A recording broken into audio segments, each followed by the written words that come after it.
네, 안녕하십니까. 최근 방위 산업에서 가장 뜨거운 화두 중 하나는 바로 극초음속 미사일입니다. 무기 개발의 역사에서 공략할 수 없는 무적의 무기로 불리는 존재들은 여럿 있었습니다. 하지만 이들을 끝끝내 공략해내는 것이 곧 무기 개발의 역사이기도 했죠.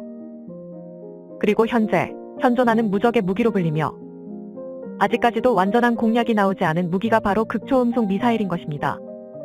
전 세계의 방산 강대국들은 너나 할 것 없이 어떻게 하면 극초음속 무기를 손에 넣을 것이며 적의 극초음속 무기를 요격할 수 있을지를 매일 고민하고 있는데요.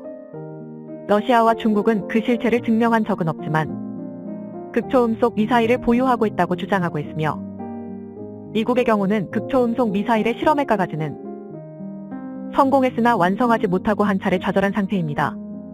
대신 중국과 러시아의 극초음속 미사일을 견제할 수 있는 시스템을 동시에 개발 중이죠. 한국의 경우 하이코어라는 이름으로 극초음속 미사일을 개발하는 도중에 있고 옆나라 일본 역시 비슷한 단계입니다.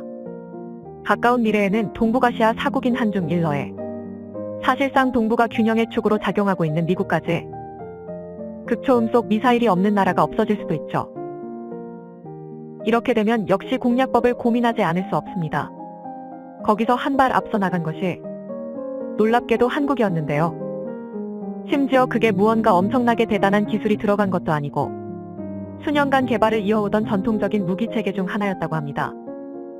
대체 그 주인공이 무엇이었는지 함께 알아보겠습니다. 최근 한국은 두 종류의 신규 전투함을 선보이고 있습니다.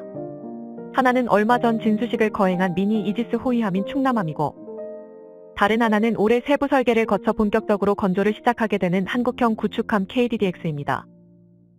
이 두 가지 전투함들은 이지스 시스템을 국산 기술로 제현안 통합 마스트와 초대형 선수 소나 등으로 뛰어난 탐지 능력을 갖춘 것으로 큰 화제가 되었지만 그 외에 세부적인 공통점들도 주목할 만한 부분이 있었는데요.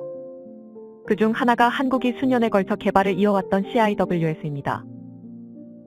근접 방어 시스템 CIWS는 함정을 노리고 날아오는 대함 미사일을 탑재되어 있는 다른 방공 무기들이 막아내지 못했을 경우 마지막 보루로서 게틀링 탄환을 쏘아 물리적으로 요격하는 체계입니다.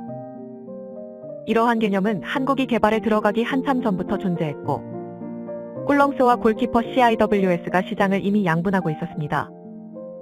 하지만 골키퍼의 경우 이미 단종되었고 펠렁스는 한국도 일부 채용해서 사용하고 있었지만 화력 부족이 지적되고 있었습니다. 이에 한국은 CIWS를 국산화하기로 결정하고 CIWS라는 이름으로 개발에 돌입합니다. 최초 탑재 함정은 KDDX가 될 예정이며 성능이 입증되면 앞서 진수된 충남급 호위함과 정조대왕급 이지스 구축함에도 모두 적용될 예정이죠. CIWSII가 아예 단종되어 버린 골키퍼나 개발된 지 오래된 펠렁스보다 높은 성능을 노리는 것은 당연했습니다. 그런데 최근 관련 특허 기술 문건을 통해서 밝혀진 바에 따르면 CIWS는 이들 성능을 이기는 것도 모자라 거의 2배에 가까운 성능을 지니게 될 것으로 보이는데요. CIWS가 이룩한 성능 상승폭이라면 특정 환경에서는 극초음속 무기마저 요격이 가능할 것이라는 분석이 나와 충격을 주고 있습니다. CIWSII의 개발사인 LIGDEX1은 근접 방어 시스템의 예상 명중점 산출 장치 및 방법이라는 이름의 특허를 출원한 적이 있었습니다. 이 특허의 내용을 기반으로 CIWSII의 성능을 어느 정도 유추해 볼 수 있었는데요. CIWS는 표적을 요격하기 위해 연동된 탐지 자산에서부터 표적 정보를 받아서 예상 명중점을 산출하게 되어 있습니다. 이때 표적의 관측 정보를 활용하여 표적의 예상 비행 궤적을 산출하고 이 궤적상의 하나의 위치를 예상 명중점으로 선정하게 되는데 표적의 비행시간과 기관포에서 발사된 탄의 비행시간이 같아야 한다는 제약 조건을 통해 최종 예상 명중점이 결정되죠. CIWS는 허공에서 표적과 탄환이 충돌하는 가상의 위치를 계속해서 예측하고 실시간 관측된 정보와 대조해서 재계산을 반복하기 때문에 그 계산 알고리즘의 완성도가 매우 중요합니다.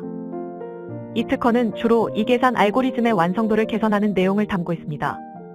특허 문헌에서는 펠렁스나 골키퍼 등이 종래에 이용하고 있던 계산 알고리즘과 CIWSII에 적용되는 계산 알고리즘을 비교하고 있는데요.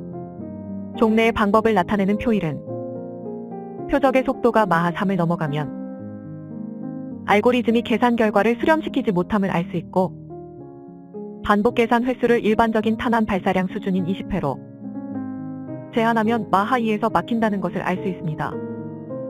그 의미는 펠렁스나 골키퍼가 20발을 쏴서 요격 가능한 표적 속도는 최대가 마하 3이며 그마저도 마하 2부터는 몹시 버거워진다는 것입니다.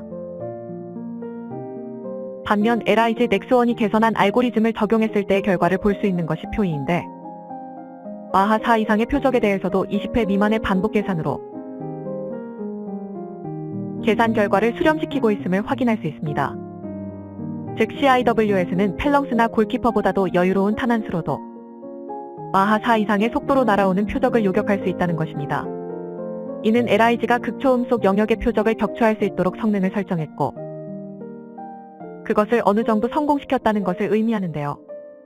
이 극초음속 영역의 표적에는 대함탄도미사일과 극초음속 순항미사일이 모두 포함됩니다. 극초음속 영역은 일반적으로 마하 5 이상이지만 CIWS가 작동될 만큼 목표물에 근접하게 되면 그 속도를 내지 못합니다. 일단 공기 밀도가 높은 저고도에서는 그 정도 속도를 미사일의 외장재가 견디지 못해서 공중분해될 뿐더러 어차피 종말 유도 단계에서 정밀 유도, 시커를 사용할 시간을 벌기 위해서는 마하 4 정도의 속도가 최대입니다. 실제로 최고 속도가 마하 5 이상이 되는 미사일이라도 CIWS의 전투 범위 안에서는 마하 4 이하의 속도로 내려온다는 것이죠.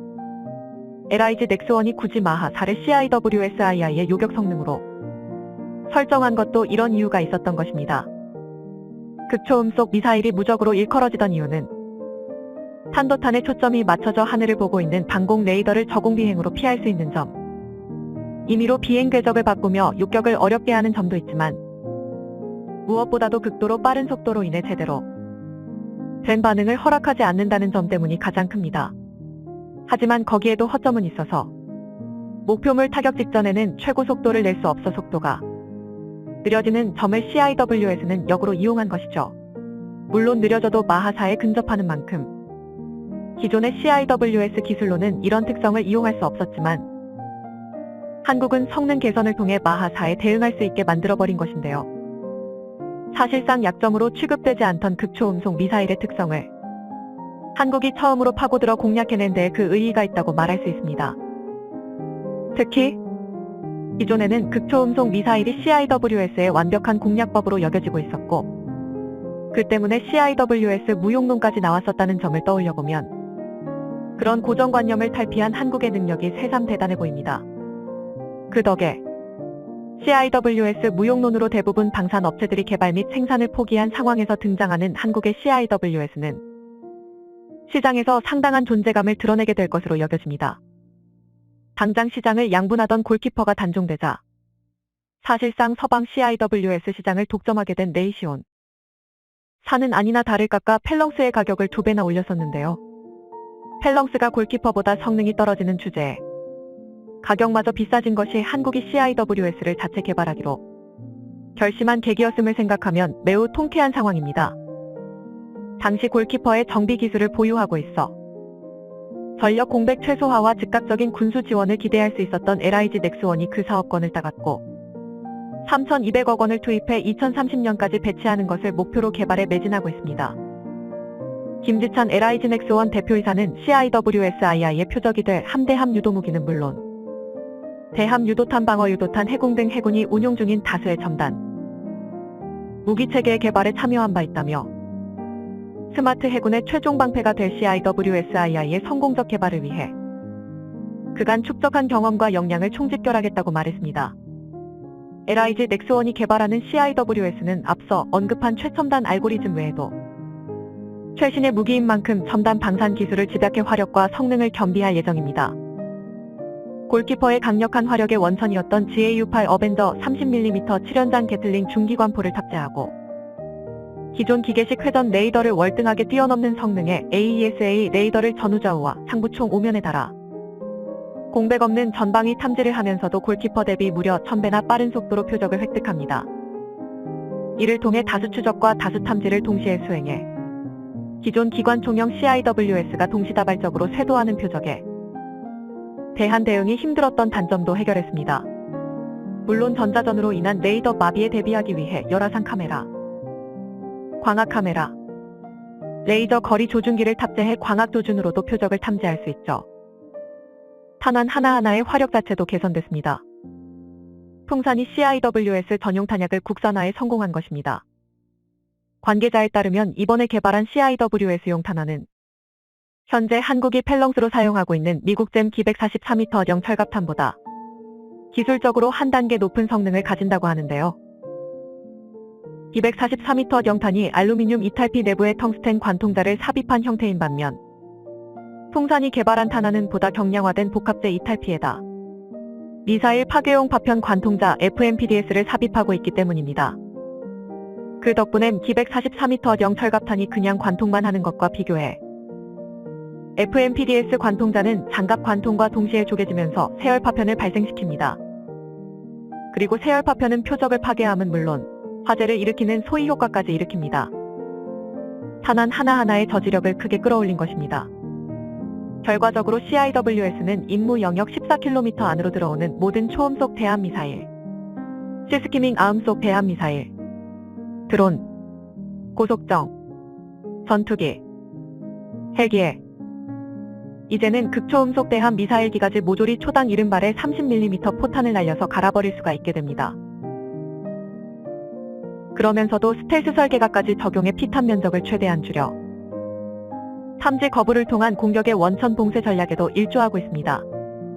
게다가 LIG 넥스1은 CIWS를 지상 운용하는 것도 염두에 둔 실험을 하고 있는데요. 이러한 발상은 이미 미군이 지상에서 펠렁스를 응용한 CRAM을 운용하고 있어 상당한 현실성도 갖추고 있습니다.